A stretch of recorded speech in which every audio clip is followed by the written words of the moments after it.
What up, stackers? This is the Philly Stacker, and welcome back to the Sandbox. In today's video, I'll be showing off my recent pickups, and I will be talking about building a wealth mindset. Quick recap if you're new here, I collect a silver state quarter and a silver dime each week, and also I put away $25 in cash each week. And I've been doing this since the beginning of the year, January 1st. It's about the 18th, 19th week of the year, and it adds up. The cash is starting to add up, and it's starting to burn a little hole in my pocket as I'm eyeing a 1/10 ounce gold coin, maybe. I have 2 more quarters to finish out the month, and in June, I'm going to begin stacking 1 ounce silver coins, probably American Silver Eagles, or rounds. I haven't been to my local coin shop since the blow off top, and I'll have to go see what the premiums are and the spreads. But yeah, I'm getting back in. The quarters just don't make financial sense anymore. The prices are just too high. Back when silver was over 100, it made sense. Today, it doesn't. I'm trying not to make the video too long, so I'm just going to jump into the subject, building a financial mindset. I'm going to start with a quote from the richest man in Babylon. Our prosperity as a nation depends upon the personal financial prosperity of each of us as individuals. So if we are to prosper as a nation, it begins with us prospering as individuals. And it reminds me to block out the noise and focus on myself, the things that I can control. One of the biggest obstacles I had was growing up in Christianity, that, being rich is bad type mindset. And I had to overcome that. I had to realize that the most influential people in the Bible were wealthy, and they used that wealth to help their family, help their community, help their countries. A lot of people misquote the Bible phrase that money is the root of all evil, but it's actually the love of money is the root of all evil. Money is just a tool. And just like a gun or a hammer, you could build a house or you could murder someone with it. It depends how you use it. The inspiration for today's video came from a short I was watching. It was about wealth. I think the title was The Difference Between Rich and Poor Neighborhoods. I really liked the short. It was some good financial information, had a lot of quotes in there. So I didn't know the name of the person that was on the video. So I go into the comments and I look into the comments looking for his name, and because I wanted to hear more from him. And it was an older black man, pretty much talking to a black audience, but, I related because he's a guy that grew up in Compton, was homeless. He now, he's a millionaire. He's been a part of 3 presidential, what should I say? He worked with 3 presidential administrations through his life. He came from the ghetto and worked his way up and got to the, one of the highest points you can. He owns hundreds of properties, very successful person. So I'm in the comments looking for his name, and the short was someone else, used his short to make their short.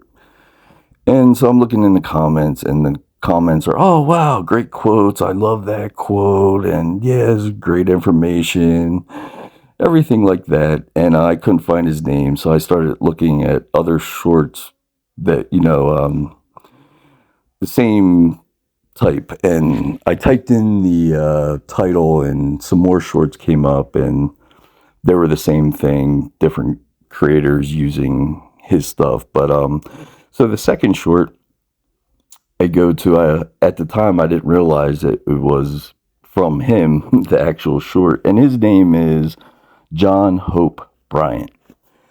But this was the short that he put out. I didn't realize it at the time, so I'm looking through the comments trying to find the name, John Hope Bryant. And I was reading the comments from this short, and everyone was very negative.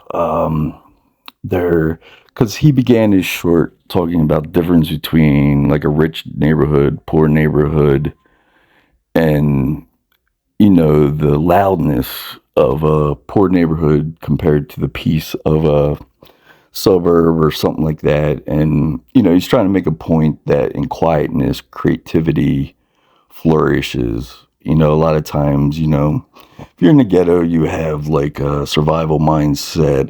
You're trying to put out fires here and there, pay this bill, rob Peter to pay Paul. The things that go on, the neighborhood itself is loud, stuff like that. So you really have no time to sit down and think. But anyway, the comments were very negative. They were like, people took offense to, him saying the ghetto was loud and things like that. And so every comment was like that. Needless to say that the black audience was upset over his comments. And the two different comment sections kind of intrigued me, and I began thinking about it. And what intrigued me was he gave great information, but the people couldn't get past the opening statement, the, I guess, ghetto mindset, And let me add this, you can learn from anyone. I'm a type of person, I always say, eat the meat, spit out the bone. And what I mean about that is, like, if you're eating a chicken wing, you eat the nutritious part and you spit out the bone. And you can learn from anyone if you just take the time to sit and listen.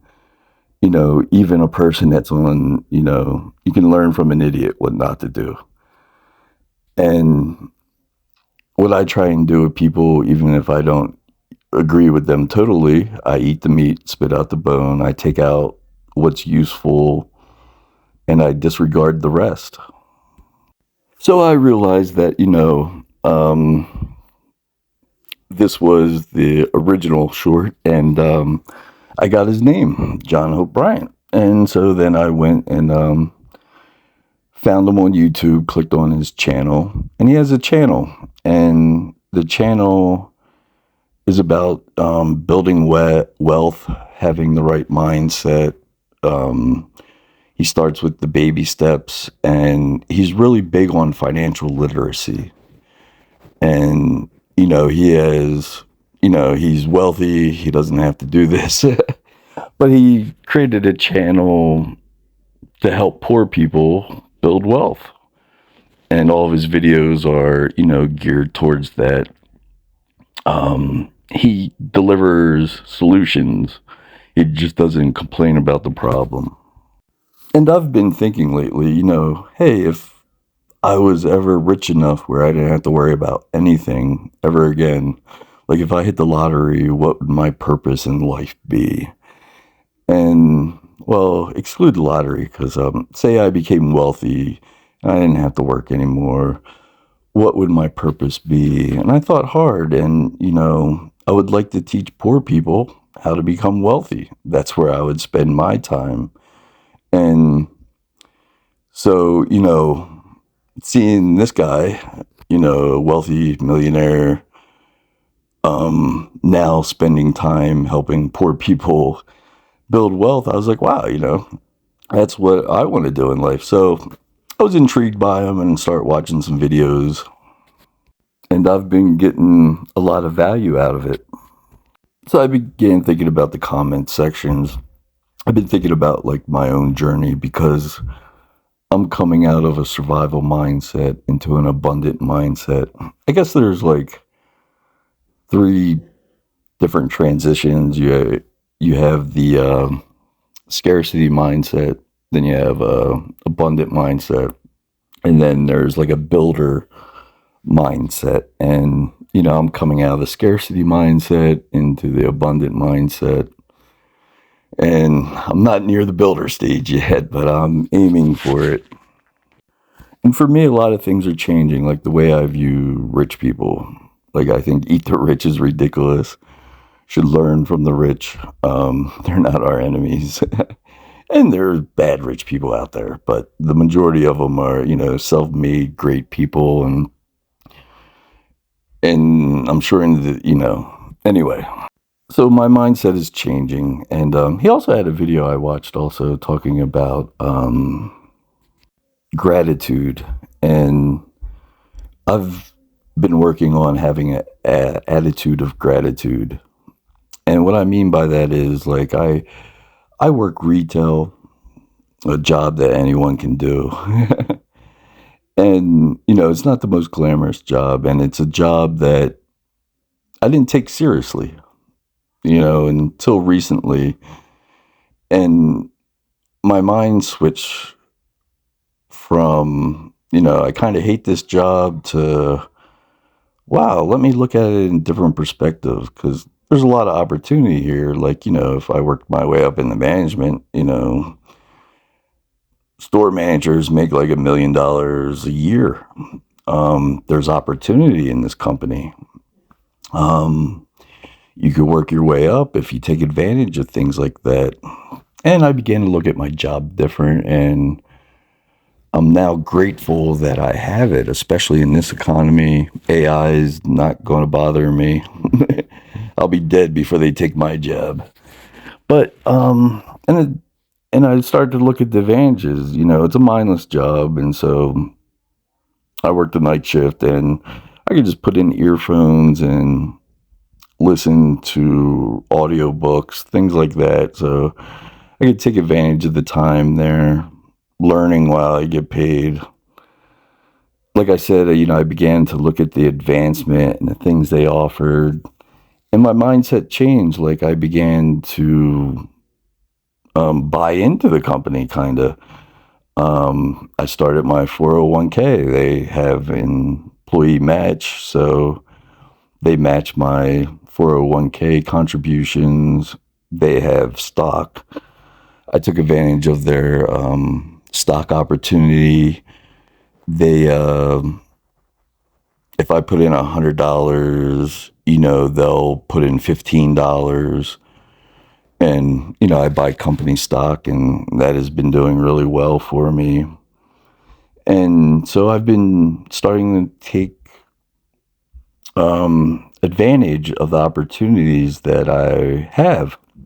And like I was bad on like attendance and latenesses, and I'm like, I like my job, So my attendance is getting better, latenesses are being less and less, you know. I treated it as a disposable job, but I make for retail I make pretty decent money.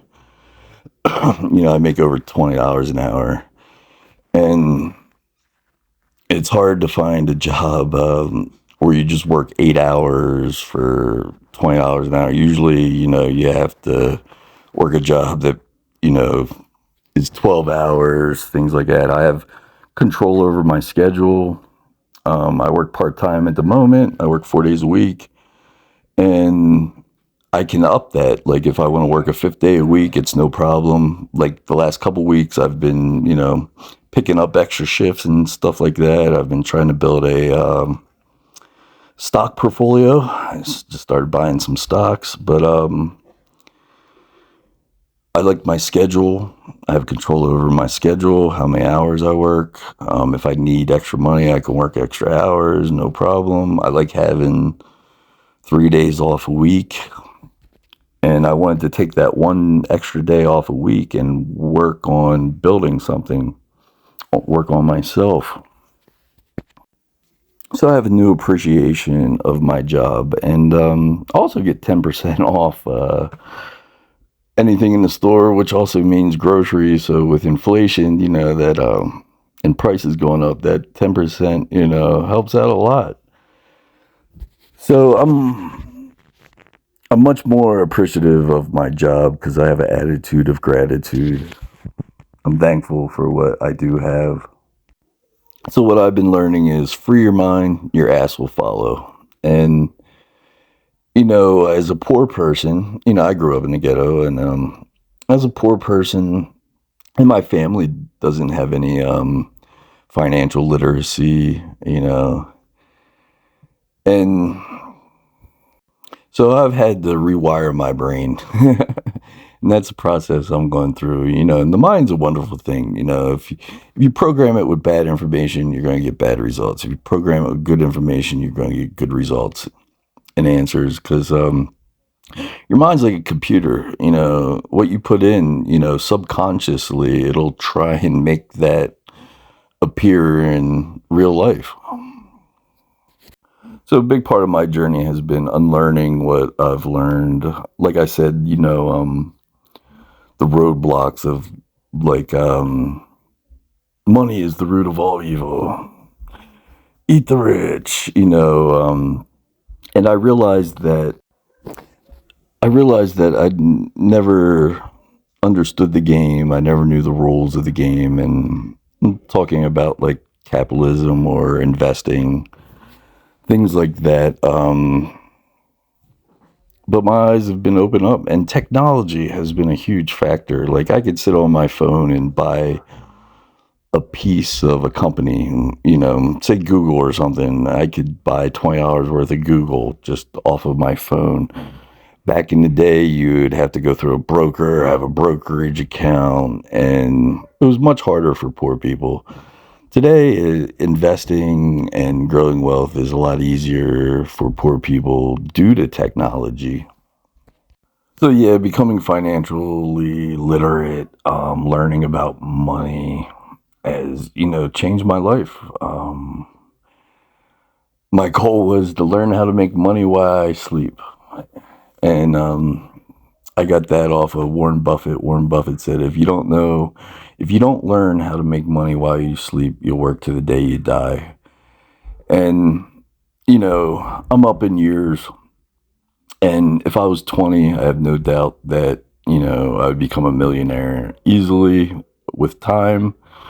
Time is short, so I'm content to just be on the correct road. One of my goals was, hey, even if it's $1, learn how to make money while you sleep.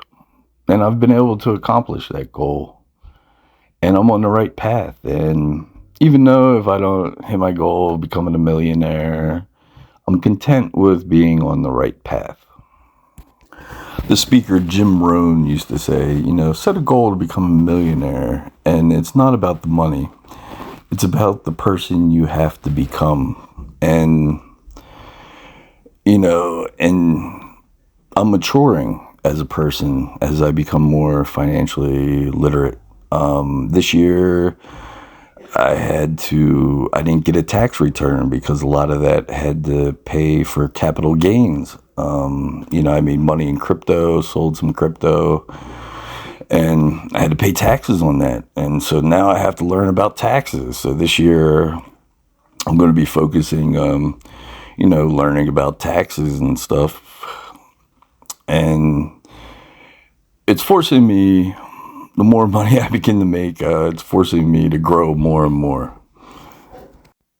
I'm also more generous. I have a goddaughter, and I feel good. I send her $50, $100 here and there. She's a new mother, helps out with diapers and stuff. And because that's important to me too. One of my goals was, begin to pour into the family. And that's what this channel is about. Eventually, I would like to have someone from my family, see my channel and maybe get something out of it, because I wish I had this information when I was like 20 and that it sunk in. And because, funny, I was watching a video from Silver Dragons, and he was talking about how to become a millionaire, like the safe, like just a safe, easy way, like if you're 20 years old, you invest $20, not 20, $200 a month, from the time you're 20, you'll easily become a millionaire by the time you retire. I'm going to try and wrap this up, keep it short. But the point I'm trying to make is if you're going to build wealth, the first step really starts with your mindset. Also, having an attitude of gratitude. Financial literacy is so important, especially nowadays. I'm watching people finance pizzas.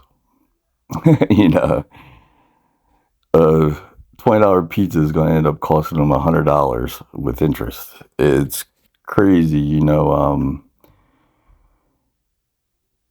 Financial literacy is so important nowadays, and also cut out the noise. Focus on yourself. Help yourself first. Help your family. Help your community. Then go change the world.